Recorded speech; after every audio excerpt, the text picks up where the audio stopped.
Hello, comment vas-tu? Dans cette vidéo, nous verrons qu'est-il arrivé à Jack Ma. Cette vidéo vous est présentée par questions-réponses. Merci à Christophe Durando, Peter Han, Liu Yuxin et Yves Montenay de nous partager leur point de vue. C'est parti pour la première réponse de Christophe Durando. Pour comprendre ce qui arrive à Jack Ma, il faut comprendre, et sans intention de juger, la façon de fonctionner de la Chine et la culture chinoise. Lors de son discours de Shanghai, Jack Ma a été très critique vis-à-vis de la régulation financière, qui selon lui bride l'innovation. Du point de vue culturel, Jack Ma a été très arrogant et pédant. Ensuite, le but d'une entreprise est de faire de l'argent. On peut l'entourer de green, de responsabilité sociale et environnementale. Son objectif reste avant tout de générer des bénéfices, au profit de quelques personnes, dirigeants, actionnaires, quelques employés. Ceci n'est pas une critique, je ne vois absolument rien de mal à ce qu'une entreprise gagne de l'argent. Comparativement, quel est le but d'un État? Prendre soin de ses citoyens, améliorer leur niveau de vie, via l'emploi, l'éducation, la santé, la sécurité. Les objectifs d'une entreprise et d'un État sont donc différents. Il peut y avoir des points en commun mais les objectifs restent fondamentalement différents. C'est pour cela qu'en Chine, une entreprise ne peut pas, et ne doit pas, être au-dessus de l'État, car ce serait la porte ouverte à des inégalités croissantes. Au contraire, l'État doit être le garant d'une certaine équité. Il n'y a pas de problème en Chine à ce qu'une entreprise devienne puissante et gagne beaucoup d'argent, mais cela doit aussi servir à tirer vers le haut le reste de la population. Donc, lors de son discours de Shanghai, Jack Ma a essayé de faire passer les intérêts de son groupe avant les intérêts du peuple. Et cela n'est pas possible. Il est important de bien comprendre ce point fondamental, car par exemple le système des lobbies qui présente aux députés français des textes de loi déjà écrits n'est absolument pas envisageable en Chine. Il y a de nombreuses discussions entre l'État et les dirigeants, mais ce n'est pas aux dirigeants d'entreprise de dicter les lois du pays, car leurs intérêts ne sont pas celui du peuple. Maintenant, qu'est-il arrivé à Jack Ma? Et il suffit de connaître un peu la Chine pour savoir qu'il est impensable qu'il soit en prison ou autre. La Chine a besoin de Alibaba et de ses ramifications qui sont utilisées au quotidien par plus d'1 milliard de Chinois. Il avait déjà pris la décision de se mettre à la retraite et profiter de sa famille. C'est certainement ce qu'il doit être en train de faire. On va pouvoir continuer avec la réponse de Peter Han.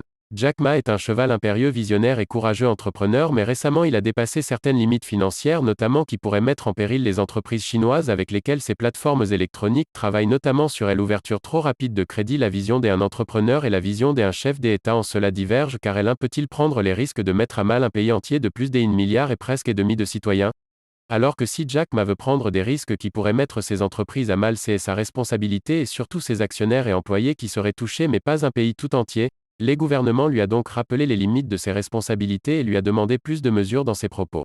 Il suit donc les conseils de prudence qu'on lui suggère et comme il est un homme intelligent, il ne veut pas aller dans une direction qui serait préjudiciable pour ses entreprises mais toute autre supposition relève du domaine de la propagande, de la désinformation et de volonté néfaste pour critiquer une nouvelle fois le gouvernement chinois qui en bon père de famille préfère gérer l'harmonie économique plutôt que de plonger le pays tout entier dans des tourmentes financières en suivant des voies trop risquées. Vous en pensez quoi? On va continuer avec la réponse de Liu Yuxin. À la fin du mois octobre, Jack Ma a publiquement préconisé de l'assouplissement du contrôle financier. Cela peut être interprété comme une critique contre le gouvernement chinois. Et puis il a été convoqué par les autorités et l'introduction en bourse de l'Ant Group géré par Alibaba a été reportée selon l'instruction des autorités chinoises. Il n'a pas été vu depuis lors. Depuis ces dernières années, le consumérisme a connu une grande popularité chez les jeunes Chinois. La surconsommation est devenue un phénomène assez commun et le taux d'endettement s'accroît bien rapide. Pourquoi? Parce que les grandes entreprises, surtout celles de Jack Ma, ont bien facilité l'accès aux prêts pour les jeunes. Tous les jours on peut voir nombre de publicités de prêts partout. En même temps, elles s'efforcent de faire croire les jeunes que la valeur individuelle est liée à ce qu'on consomme. Effectivement, la consommation est indispensable pour le développement économique, mais si les jeunes consomment en s'endettant sans tenir compte du revenu, cela courrait un risque énorme sur l'épanouissement des jeunes et sur l'économie chinoise. Quel est le rôle pour les grandes entreprises comme celle de Ma? Elles prêtent de l'argent et elles vendent ses dettes, et puis elles se rémunèrent par les cartes d'intérêt en distribuant tous les risques aux autres. C'est un boulot assez facile et rentable, mais aussi dangereux. C'est pourquoi Jack Ma a demandé l'assouplissement du contrôle, il veut plus de liberté à amplifier son business. C'est pourquoi les autorités chinoises l'ont convoqué et reporté l'introduction en bourse, elles veulent avertir les magnats comme Jack Ma pour éviter la reproduction de la crise 2008 en Chine. Cette fois-ci, je suis de côté des autorités chinoises. Au départ, Jack Ma était un entrepreneur, on l'a surnommé aimablement Papa Ma. Il a introduit l'économie numérique en Chine et créé nombreux emplois et opportunités pour la population chinoise. Mais aujourd'hui, il n'est plus un entrepreneur, il est plutôt un businessman qui ne pense qu'à sa propre fortune sans assumer aucune responsabilité sociale. On l'appelle maintenant le capitaliste Ma. Ce qui est sûr est qu'il est toujours en vie. Le gouvernement n'a pas de raison de l'exécuter. Il a gâté son image tout en se positionnant à l'encontre de la population, je pense qu'il veut jouer au profil bas pour éviter tous ces polémiques. C'est pourquoi il n'a pas été vu depuis lors. Je suis assez étonné de lire des réponses qui supposent que Jack Ma ait été exécuté cruellement par le régime diabolique communiste chinois. Franchement, ça me fait rire. Ouvrez les yeux et restez connectés. Le monde a changé. Réveillez-vous. La réponse suivante est de Yves Montenay. La répression a toujours existé en Chine communiste. À son arrivée au pouvoir, Mao a commencé par exécuter 5 millions de propriétaires terriens, car il avait promis des terres aux paysans qui le suivaient.